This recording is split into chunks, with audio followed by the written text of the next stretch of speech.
Werner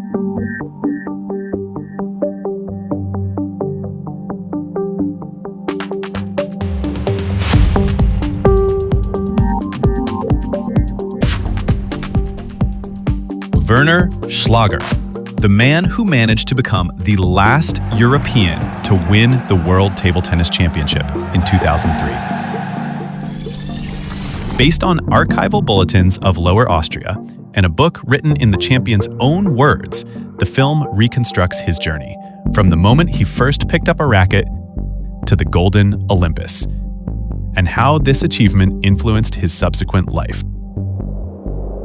Austria is the home of legend Richard Bergman and one of the 9 founding members of the ITTF. By the 70s, with state support, table tennis had become a truly mass sport, accessible to every family. The city of Wiener Neustadt, Lower Austria. On September 28, 1972, the second son, Werner, was born into the Schlager family. His father, Rudolf, was passionate about ping pong and dreamed of turning his sons into champions. To let Werner and his brother Harald, who was 2 years older, start training as early as possible, their father built a custom table with short legs. Because of this, from the age of 6, the children could learn the basics of the game every day under their father's guidance. To help his sons feel the tempo of the game, Rudolf played music during training, choosing rhythmic polkas. In their lessons, he intentionally used different types of rubber. Harald mostly played with long pimples, while Werner used attacking rubber. Sometimes they switched rackets, and this deep understanding of different playing styles and spin physics would greatly benefit both brothers in the future.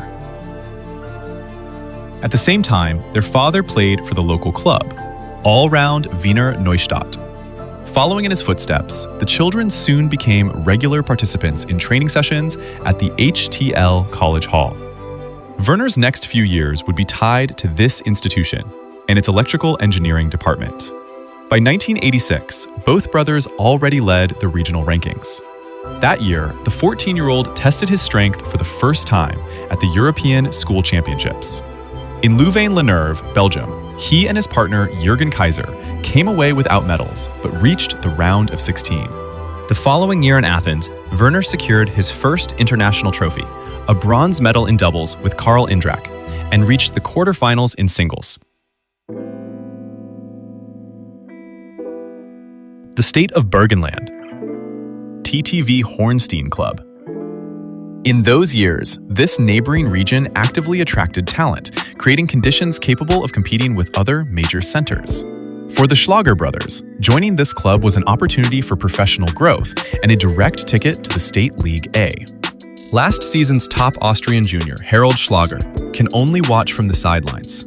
He says he tore a muscle in his arm during a football match and is sidelined from training for 2 months, but hopes to be back in shape by the start of the championship. Werner, also among the club's top favorites, continues his preparation with more experienced partners. At 15, he is ready to make his debut in the elite division as one of its key figures. The impact of Harald's injury was felt in May 1988. Although they were the clear favorites at the Austrian Championships in Bregenz, they took only the silver medal in doubles. The singles final was Harald's last in the junior class. He fell to Hannes Seyer, finishing as the national runner-up before moving up to the senior category. By December in Ibs, at the national top-tier junior tournament, Werner became the undisputed leader, winning 4 gold medals in singles, both A and B categories, men's doubles, and mixed doubles. His rise was relentless. At the Austrian Junior Championships, Werner secured a golden double. He took first place in the doubles with Karl Indrak, but in the singles final, he showed his partner no mercy, claiming the gold for himself. The duo's perfect chemistry caused a sensation on the European stage. In Luxembourg, they fought their way to the final, bringing home a prestigious silver. Back at the college where Werner studied, the city championships heated up every summer. They traditionally turned into a battle between 2 clans, the Schlagers and the Wallners. But the finals remained a family affair between the brothers, with Harald often coming out on top. Led by their father, the Schlager family took home almost every title.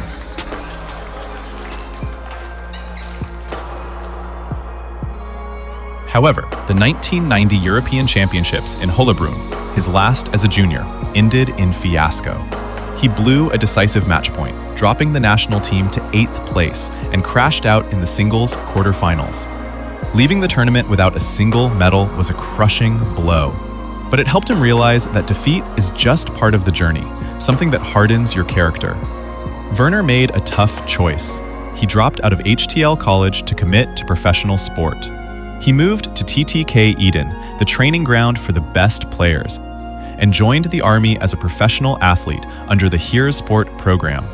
The military sports center in Vienna became his new home, and his goal, to fight for his country on the world stage, aligned perfectly with his father's lifelong dream. In Austria, the army is the sole sponsor of professional sport, and the entry fee for such a career is mandatory basic training.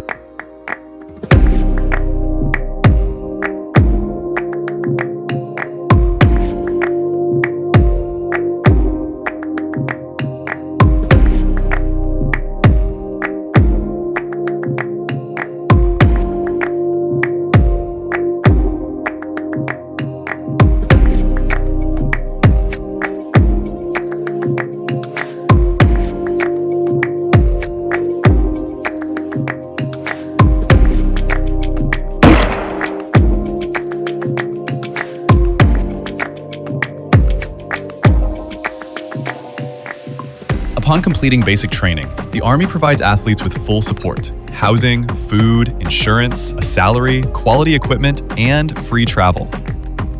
But for Werner specifically, the main advantage was the chance to train under coach Hans Balena, twice a day alongside Austria's top players.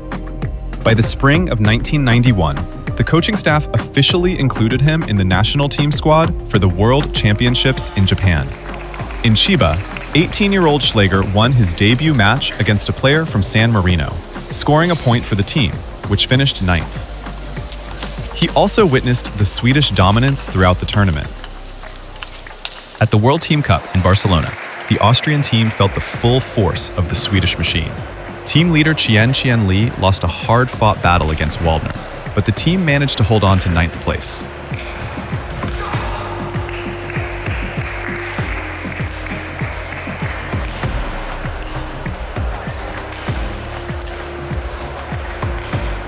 In November, he justified the leadership's trust again. In a European League match against world number 23 Karl Prien, Werner defeated the English favorite, securing a victory for Austria. At the time, 19-year-old Schlager was ranked 145th in the world. He was playing for SV Schwehart and training relentlessly. In 1992, Karl Jindrak joined the Army Sports Center. He became Werner's long-standing partner in doubles. Later, at the Austrian Top 12 tournament, Schlager defeated every top player on the national team, finishing with a 10-0 record, and without dropping a single set, he claimed the #1 spot in the national rankings. In September 93, the Lower Austrian Bulletin ran the headline, "21-10, the rascal turns the world champion into an apprentice." At the European League opener in Lorient, Werner faced the reigning world champion Jean-Philippe Gatien. In front of a home crowd, he crushed the favorite in the deciding set, 21-10. Austria won 4-1. At the table, he displayed absolute stoicism. Schlager had a knack for reading an opponent's tension, exploiting the slightest hint of uncertainty to dictate his own scenario for the duel.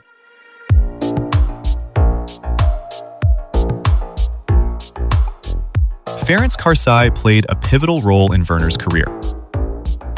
Joining the coaching staff in 1995, he became the lead reformer of their training system. He brought together the leaders of 3 different clubs under one roof at the Army Sports Center in Stockerow. The men's national team's core roster featured Ding Yi, Chen Li Chen, Werner Schlager, and Karl Jindrak. This allowed them to merge the speed of experienced Chinese penhold players with cold European calculation and the classic shake-hand grip during practice. Particular focus was placed on mastering short, heavy spin serves, rapid third ball attacks, and over-the-table fencing with flicks and flips to deny the opponent the opening attack. It was during this period that Werner's aggressive style truly took shape, allowing him to hold his own against the top Asian players and establishing a new direction in the evolution of modern table tennis.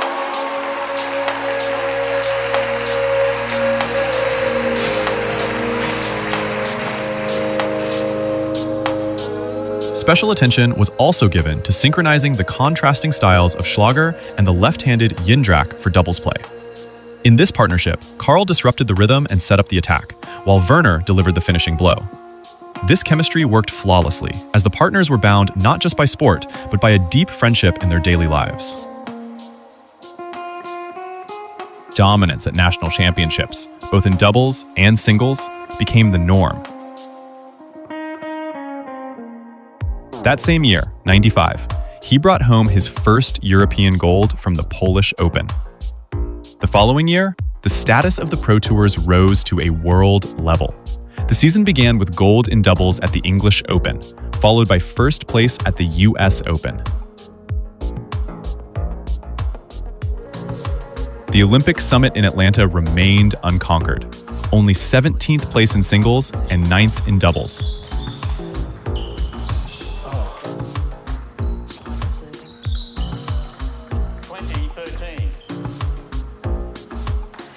But a month later, at the Australian Open, the Austrian duo took gold in doubles.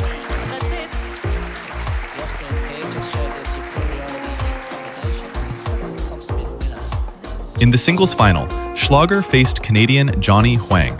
This clash of the European school against the Chinese style ended in a 3-1 victory. It marked Werner's first golden double on the World Pro Tour.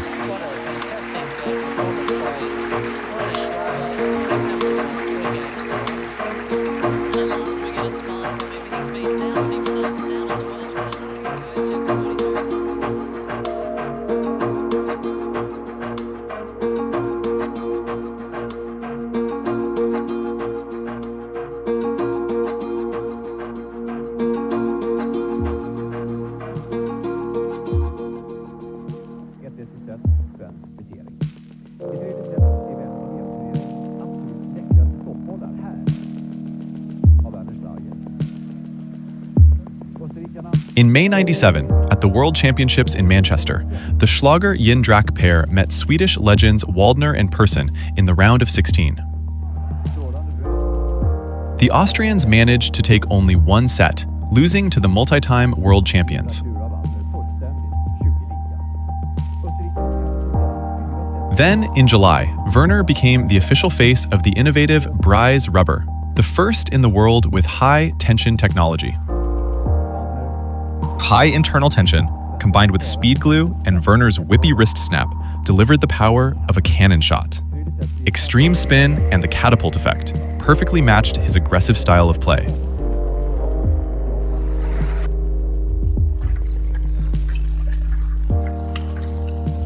The 1998 season kicked off at the World Tour Croatian Open in Zagreb.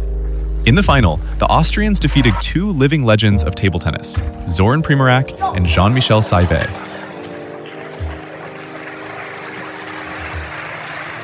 The pair then brought home a bronze medal from the European Championships in Eindhoven. That same year, the ETTU introduced a new competition format for Europe's elite club teams, the prestigious Champions League. To compete in this new arena, a historic merger took place between Jindrak's club, Union Volkersdorf, and Schlager's, SV Schwekat, thus giving birth to a new Austrian superclub, SVS Niederösterreich. –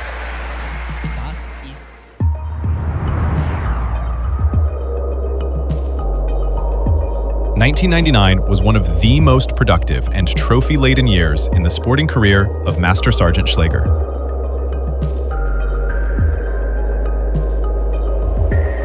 He was rising confidently in the world rankings, steadily closing in on his ultimate goal.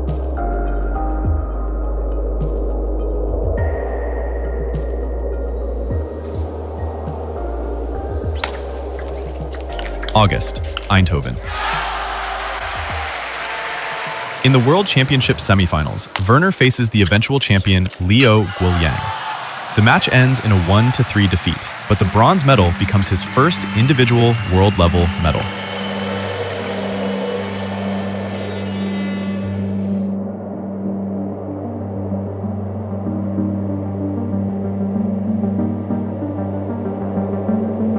October, the World Cup in Shaolan.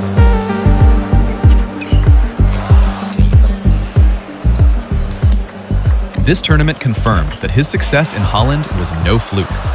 In the quarterfinals, Schlager faces Waldiner and secures a 3-1 victory. The path to the title was open, yet Vladimir Samsonov awaited him in the final.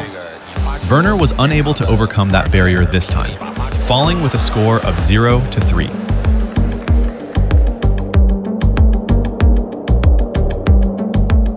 At the turn of the century, control over the pinnacle of world table tennis was once again shifting back to Asian players. In this environment, Schlager felt perfectly at home, firmly established within the top 10 of the global elite. At the Sydney Olympics, Schlager reached the quarterfinals in both singles and doubles. Though he fell just short of the podium, 2 fifth-place finishes were officially recorded. Immediately after the Games, the ITTF introduced a new standard to make table tennis more popular and spectacular. From October 1st, 2000, the ball diameter was increased from 38 to 40 millimeters to slow down the speed of the game. This decision sparked a wave of criticism among top players and significantly impacted their motivation.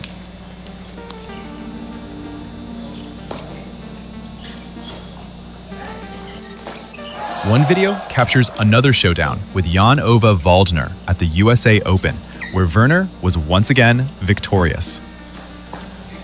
In the semifinals, he was stopped by Ma Lin, taking bronze in both singles and doubles.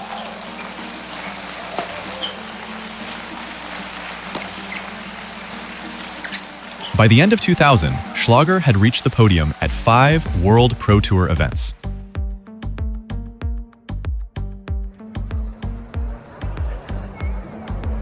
The following year saw a significant lull in trophies. It was likely the result of adapting to the new ball size. Undoubtedly, the ITTF reform of September 1st, 2001 fundamentally changed the psychology of the game. An 11-point set left no margin for error. Alternating serves every 2 points eliminated the possibility of methodical tactical planning.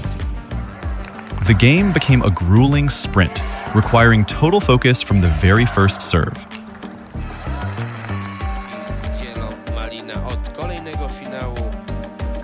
In 2002, Schlager earned a collection of medals at the European Championship and won gold titles on the Pro Tour in Brazil and Korea.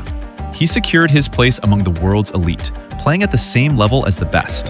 However, the Danish Open proved he wasn't yet ready to beat the world's top 3 consistently. The same thing happens at the start of the 2003 season. In the 6th set, the world number 1, Timo Boll, holds a confident lead. Werner's nervous tension is rising. Noticing a small defect on his racket, he asks for a replacement. No. But the umpire refuses. 9.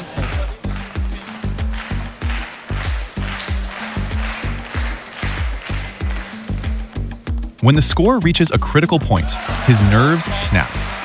He intentionally damages the rubber against the corner of the table to force the umpire to allow a change.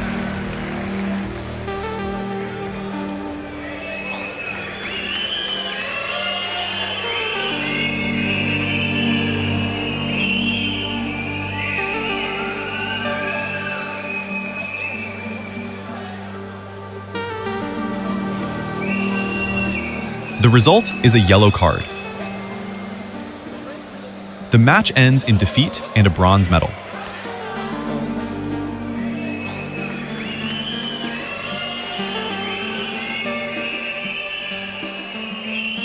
En anglais.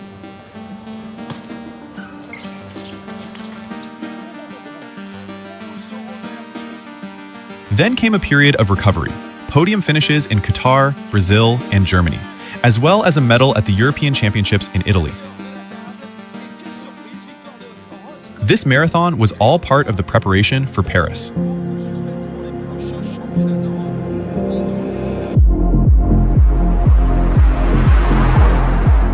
The Bercy Arena. May 19th, the opening day of the World Championships. The tournament bracket separates the main favorites into different groups, and the player numbers strictly match their world rankings. On the third day, the unthinkable happens. In the second round, 18-year-old Chu Ika knocks the main favorite, Timo Boll, out of the tournament. Experts unanimously predict an all-Chinese final. But in the quarterfinals, their predictions are shattered by the young Korean defender Ju Se-hyuk. The world number 2, Ma Lin, leaves the tournament. The event is rapidly losing its favorites. At first glance, it seems the draw is wide open. Werner's path to the top was not easy. His quarterfinal against the defending world champion, Wang Lichen, was like walking on a razor's edge in the 6th set.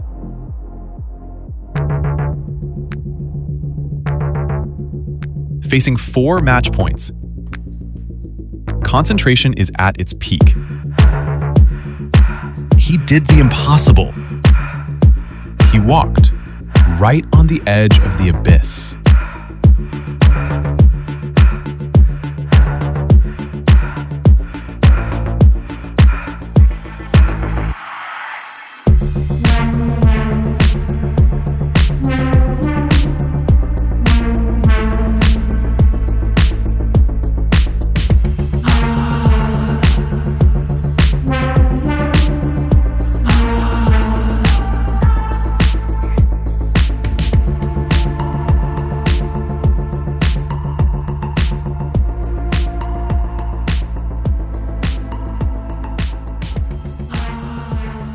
Sunday, the final day of the championship, will determine the winner. Morning, the semifinal. Schlager faces the Olympic champion and Grand Slam winner, Kong Ling-wei, a man who has won everything in this sport, flawless in precision and composure. But for Schlager, no idols remain. He takes the first set. Next, a home-cooked routine. 2 magic serves leave the opponent scratching his head.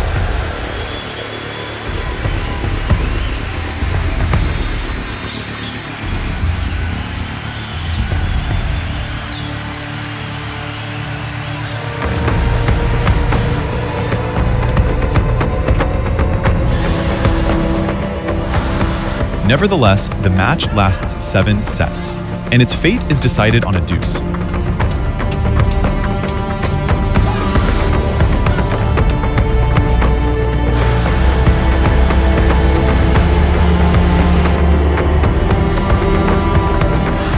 Schlager is on the verge of emotional exhaustion. The final seconds, nerves at the breaking point. The crowd erupts in a standing ovation.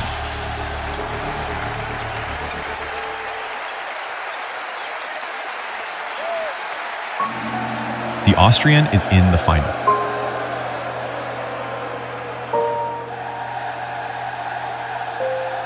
The winning timeout. He did it for her. The final is tonight. The impenetrable Korean reaches the final.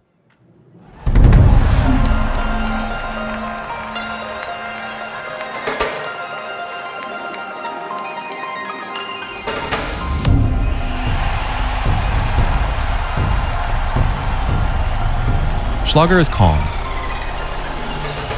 He has trained against defenders for decades. Only tactics can be the key to the top. Break the rhythm, vary the distance, play short, provoke an attack.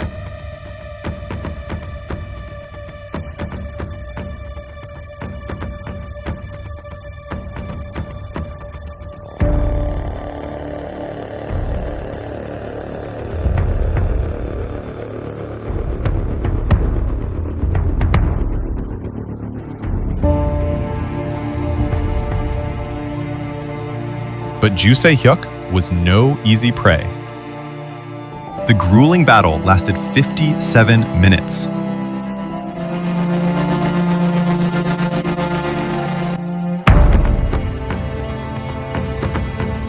In the 6th set, at deuce, the chance appeared.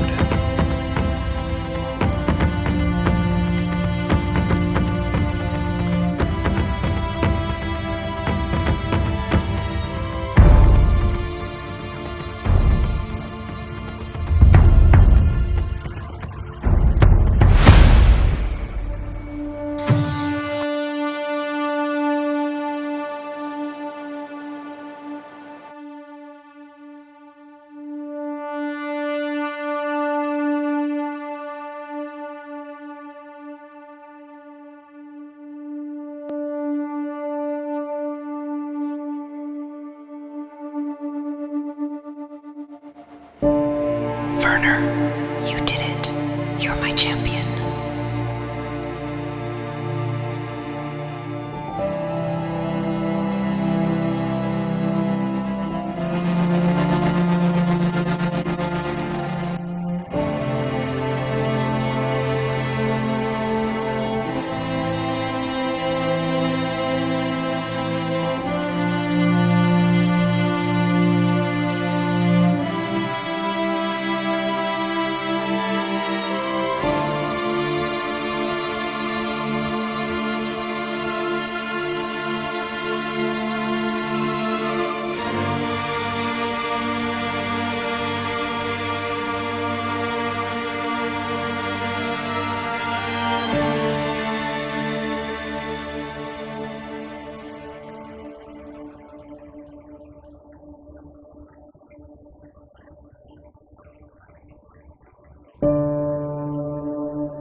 The following day, Werner arrived in Vienna, greeted by top military brass and the leadership of Lower Austria. Life for Zugführer Schlager changed overnight. Military honors and endless receptions under the flash of cameras became his new reality.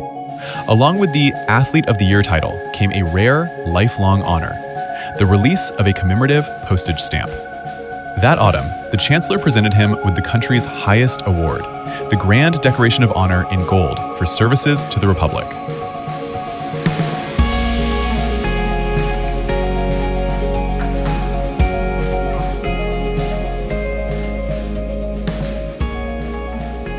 But it was in his home region that Werner felt the true depth of the people's love.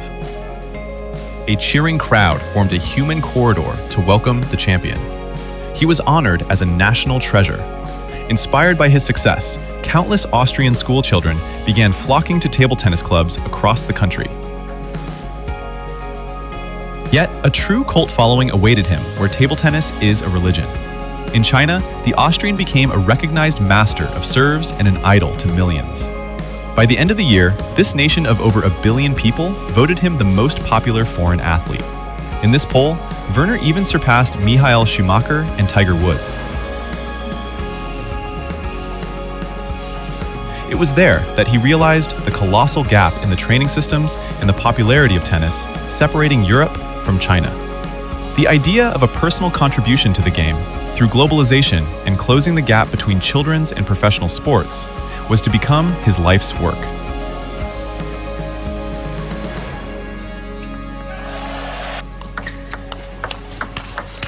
Werner continued to compete on the world stage, while his project for an international hub under his own name gained more and more like-minded supporters.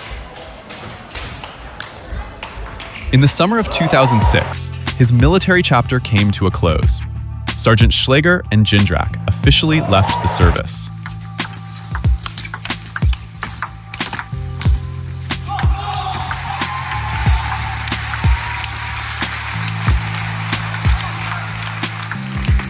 At the end of 2008, with the support of the state, the ITTF, and Butterfly, construction began on the Multiversum Schweighout complex. The official opening took place in early 2011. Under its roof, the Werner Schlager Academy was established, becoming a base for hundreds of amateurs of all ages and world-class professionals. The Chinese national team trained here, and in total, representatives from 150 countries passed through the academy's halls. In 2013, the training center was recognized as the best in Europe and granted the status of an ITTF Hotspot World Center. That same year, at the championships in Schweighout, Schlager was merely a bystander. Financial disputes marked the quiet end of his playing career, damaging his reputation and the fate of the academy as a whole. Without constant state subsidies, relying on self-sufficiency alone, maintaining a public global cluster of such scale proved difficult. In December 2016, the academy officially ceased its activities in its previous format. An investigation was launched into the misappropriation of construction subsidies, which Werner viewed as an attack on global projects that had become politically unfavorable in Austria. The trial began in 2021 and lasted until the spring of 2022, when Werner Schlager was finally acquitted. Over time, the noise surrounding his name has quieted down. On his 50th birthday, Werner revisited the base in Stockerau, the place where, under the guidance of Ferenc Karsai and surrounded by Chinese sparring partners, he once honed his skills. His forecast for Europe is grim. If the funding situation does not change, he may remain the last European world champion for another 30 years.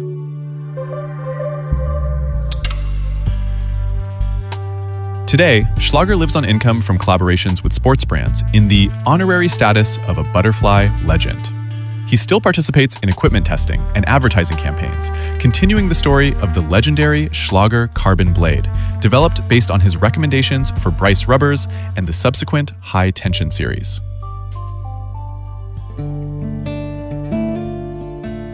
Werner is focused on passing on his experience.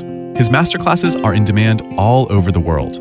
At the end of 2025, he held large-scale training camps in Kazakhstan, and his October exhibition match against South Korea's Joo Se-hyuk at the President's Cup sparked great interest and a wave of nostalgia among fans, reminding everyone of the golden era of the great champion.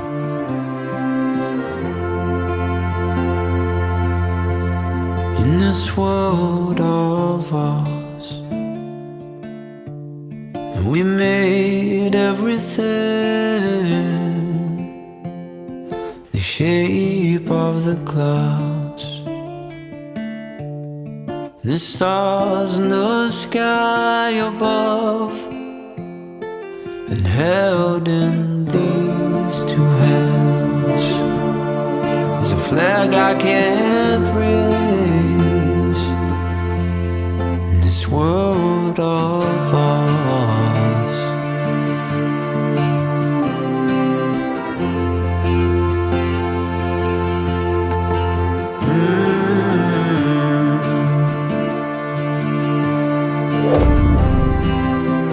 Subscribe. A deathly dust settles in everything, leaves a veil down. There's not much that we can do but chase the dream. No promise in this broken land, a fool or a saint. Let reason prevail in this world of ours. We can do what we want to, if only we see it. We can color the sky and just how we want in this world of ours.